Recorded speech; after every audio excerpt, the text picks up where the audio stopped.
What's up, everybody? Today we're doing another special trucks only. A fellow fabricator friend that's helped me out on a few projects, and he reached out to me and he asked me to help him out with a project of his. He's got a truck that's all drag race setup, and he's thinking about doing some funky business in the back, doing like a back half, tubular back half. Of course, I said we got to make it badass. So what's good, Mikey? How we doing, man? Hanging in there. So why don't you tell us what you got going on here, man? So this is a 2000 Toyota Tacoma. I took it upon myself, and it had a 4-cylinder in it, and it was going to be a big turbo 4-cylinder setup.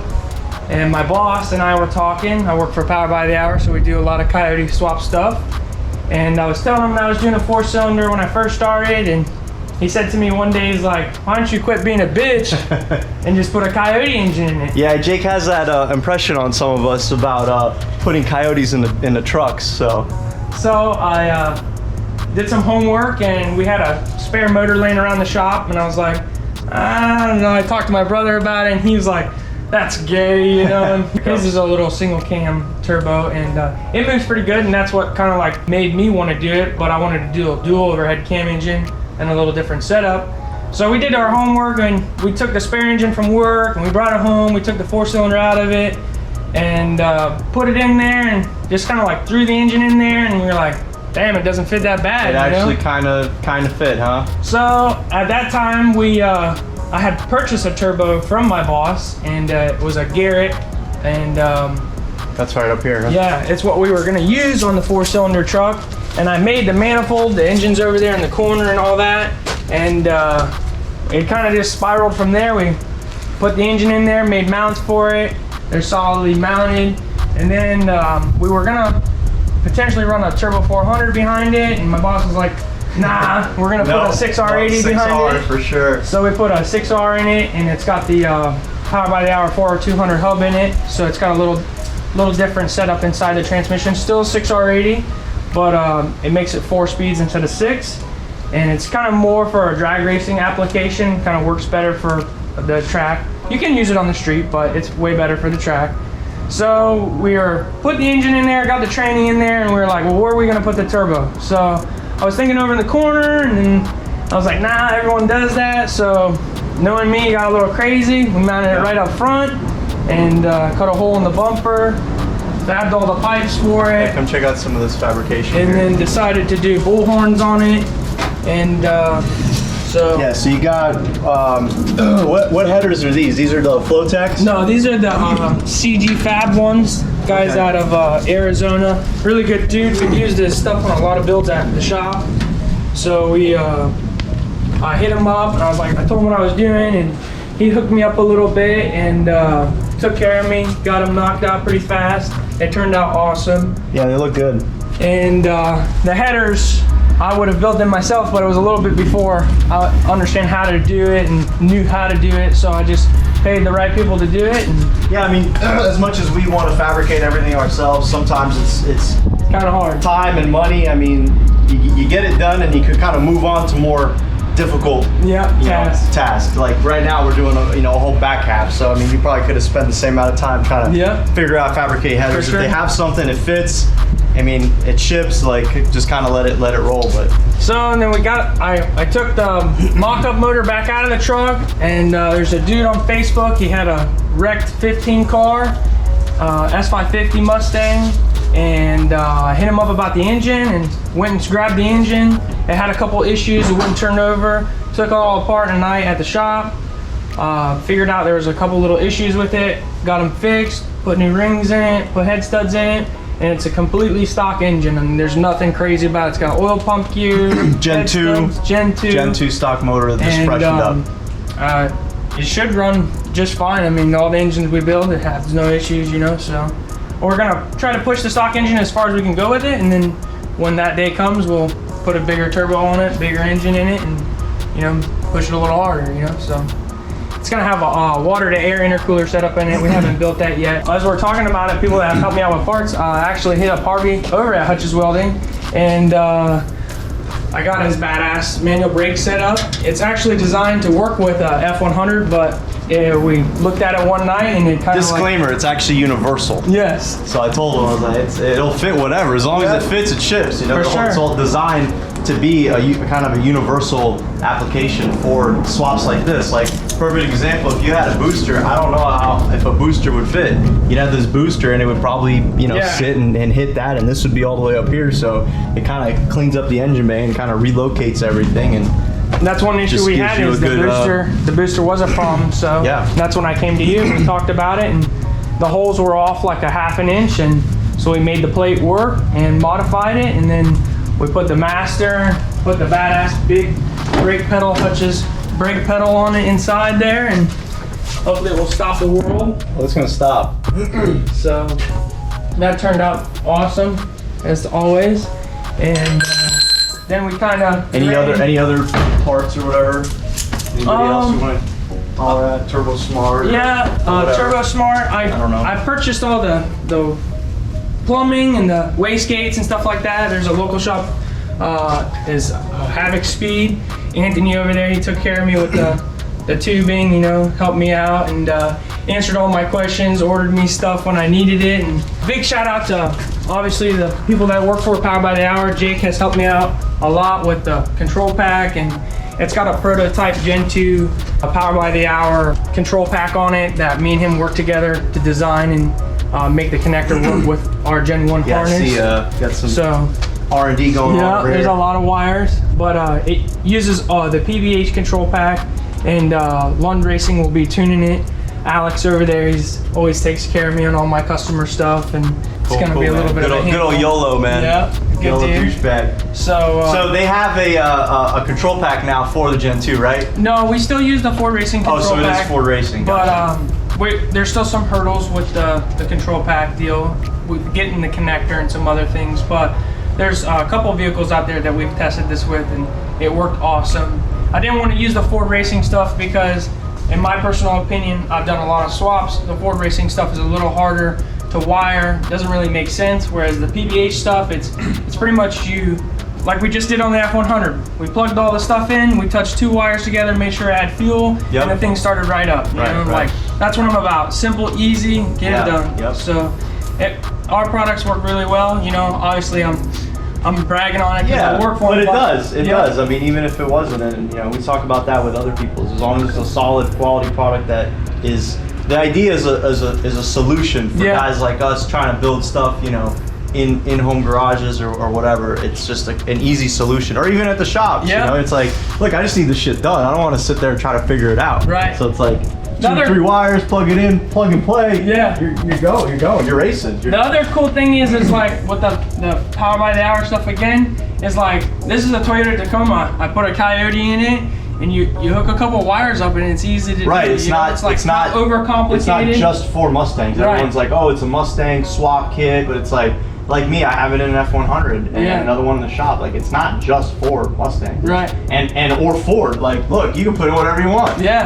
I've never really done any chassis work. I have worked with Harvey on a couple of things, but this kind of spiraled from, it was a stock frame. Always spirals, baby. Yeah, and of course, and it was a stock frame, and then we were gonna put just a regular like coilover with a ladder bar. And showcase what we got going on here. Then I decided, well, I wanted to run a 275 tire and RC Comp. Badass wheels, man. These are the Deuce wheels with a 0 offset. Then it spiraled into 4-link, and then cutting the frame off. So I did some homework. I found these boys out of Kentucky. It's called 10 Soldiers Race Cars. Jason over there, he took care of me, answered all my questions, answers all my questions, still answering my questions. I bought a sweet, it's a work of art for sure. It's a Fab 9 with, it's just a mild steel housing, nothing crazy, not chromoly. His chromoly ones are badass for sure. So I went ahead and bought the 4-link setup and the housing from him. It showed up the beginning of this week. So we're in the process of mocking that up, making the main hoop on the bottom. All right, so I want to talk about these absolutely ridiculous wheels we have here. They're obviously a drag race setup, but we have all the dish and all the concave you can possibly have. This is featuring a 0 backspace. Yes, I said 0 backspace, okay? The back of the hub is flush with the back of the wheel. Absolutely ridiculous, and I love it. Maybe that's what RC stands for, ridiculous. Ridiculously cool. So what we got going on here is we're trying to get the rear end centered and locked in our position. We got our bed on. We got our bed matching body lines to the truck. And we're going to center up our wheels to the wheel wells. We're gonna center it in between the bed. And we're gonna lock this into our upright position. And then we're going to start working on our forward mounts for the 4-link. So this is getting a parallel 4-link. Again, it's a drag racing setup. So what you want to do is you want to actually get this situated at your ride height, so that way when you build all your brackets, you have a good base to start. This is kind of preset. It's kind of be where it is, but that way when you're building these front brackets, they're nice and level. So what we're going to do is we're going to get our rear end situated, centered, and leveled, and locked into our position. And we're going to work on building some front bars to mount these forward 4-link brackets too. Mikey, man, what's wrong? Why are you sweating? Harvey's over here helping me cutting the frame off some more. Cut the frame, man. Now we're cutting we don't need it. Why don't just cut the whole thing off? I told him, man, just go full tube chassis, but you know, he didn't want to listen. So what we got going on is we're trying to build our lower link bar that's going to attach to the stock frame rail to the 4-link bracket. Due to some restrictions to bending, which I'll explain later, we actually have to cut the frame a little further back. And we have this beautiful cab mount in the way that we decided to get rid of. Benefit to that is when we do the cage, we actually have to attach the cage to the frame. We're going to omit it. That will kill 2 birds with 1 stone, and now we'll be able to attach the cage to this tube. All right, Mikey, get cutting. Street cars, like when they leave on the street, you know, whether it be a prep surface, concrete, asphalt, whatever, they tend to squat because they're trying to transfer that weight to the back tires to kind of get out of the hole. Whereas at the track, it's a prep surface, it's a little different. You can be a lot more aggressive with how it bites. It's also a more set up system too. Like in a street car, you're kind of limited. You got factory control arms, you got all factory parameters, you know, factory length of links and shocks and tire, whatever can fit under there. When you're doing something like this, essentially we're doing, you know, a quarter chassis, essentially. So you're kind of putting, you're changing all those things and putting whatever you want where you want to get you the most amount of traction, because this is a purpose-built vehicle at this point. Right. So it's a little bit different. Like a stock car, a street car will squat, but this is opposite. It actually doesn't squat, it actually separates and bites. So before we get too carried away, we decided to double check and make sure that we have our instant center right. This is my half-assed representation of an instant center. So come over here, I'll show you. So let's say these are your two 4-link bars. Now this is on a parallel setup. So ideally on a drag race setup, you kind of want them to pitch inward into each other. Now that can be accomplished in many different ways. The top can be a lot more drastic. The bottom can be drastic. I mean, traditionally I've seen them where the top's a little bit more drastic.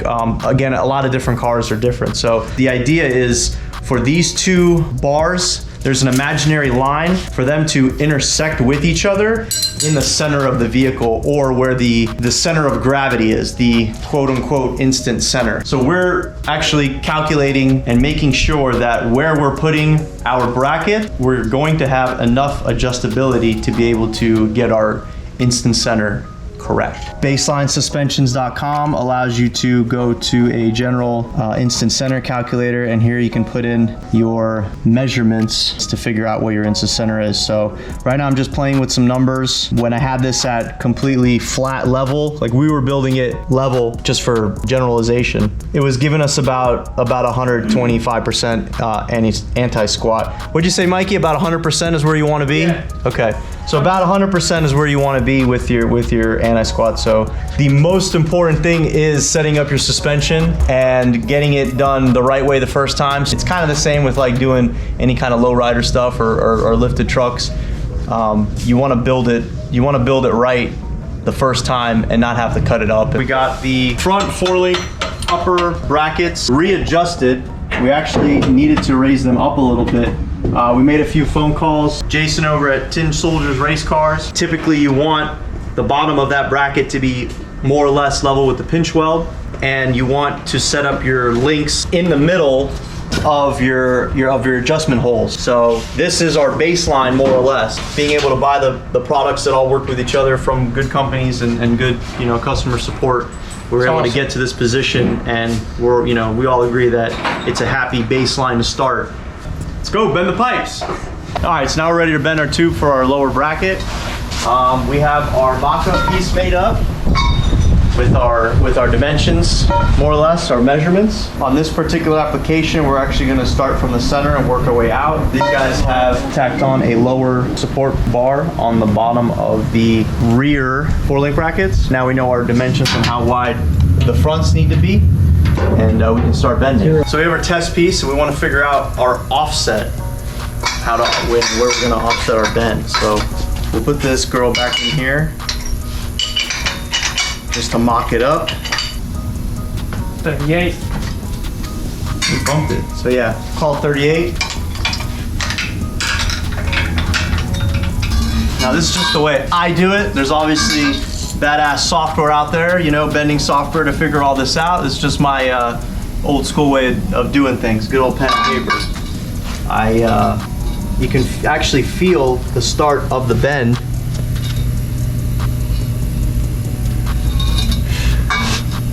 Now there's a minimum space between each bend. Obviously, if you know you can't be able to put one tube in there, bend it, and then have a bend immediately following it because of the tool.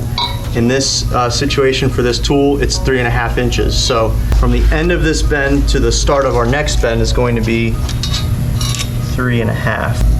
Okay, so it's 3.5. I typically don't like to, sometimes, most of the time, half the time, all the time. You see that there's a little pro tip. There's play in the front of this, whatever the fuck do you call this thing? The start of the ruler.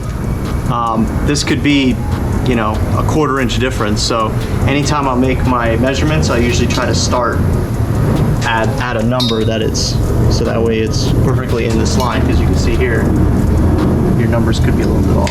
Another pro tip with the tooling is that where you actually start the bend and where the bend actually starts, there's a difference. So you typically want to make your marks on the die. That's your start of the bend. So we're gonna come here and we're actually gonna mark it 13/16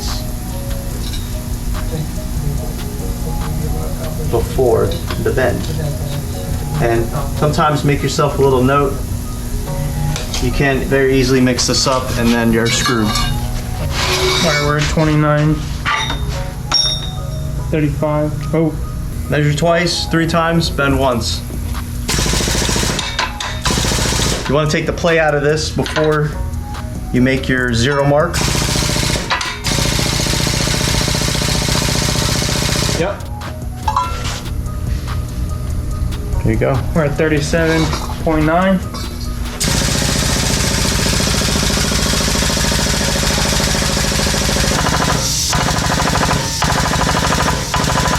A little more. Right there. Now there is spring back in these tubes, and what that is we're trying to bend it at 45. You want to go a little bit past that, because once you take the tension off and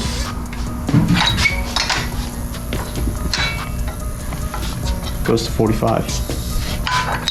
All right. The moments of the truths. Dude. That shit's cool. That shit came out cool. We got our lower bar fitted in. We went through some hurdles, but we got it done. We got our links in, everything adjusted nice and straight. We kind of mimicked the bottom bar as our top bar. Took some measurements, did some notching. Not hitting on the bed. That girl's in there nice and snug. I think it's badass. Yeah, came out good. Mikey wanted a certain style, and we accomplished it. Yeah, so I think we're gonna come up with a bar from here. We were talking about maybe throwing a little 30 degree in it and have to whack these little ears and then bring it back over to tie in our coilovers.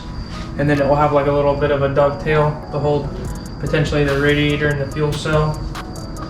Mikey's gonna do a little bit of homework, try to figure out where he wants to put some more bars, fuel tank, radiator, things like that. That bottom bar was something that was super intricate, how it had, you know, 4 bends in it and had a kick up in it. And Yeah, offsets, Yeah. shit like that. So I think it turned out awesome though. And no, it came out cool. I'm super happy with it. All right, well, we're gonna, we'll get back on it later on. I'll come back and we'll mess around and we'll get some more ideas and all that fun stuff going. But I appreciate you letting me be part of it. No, man, I appreciate And you. we'll just keep rolling. So stay tuned for the next stuff.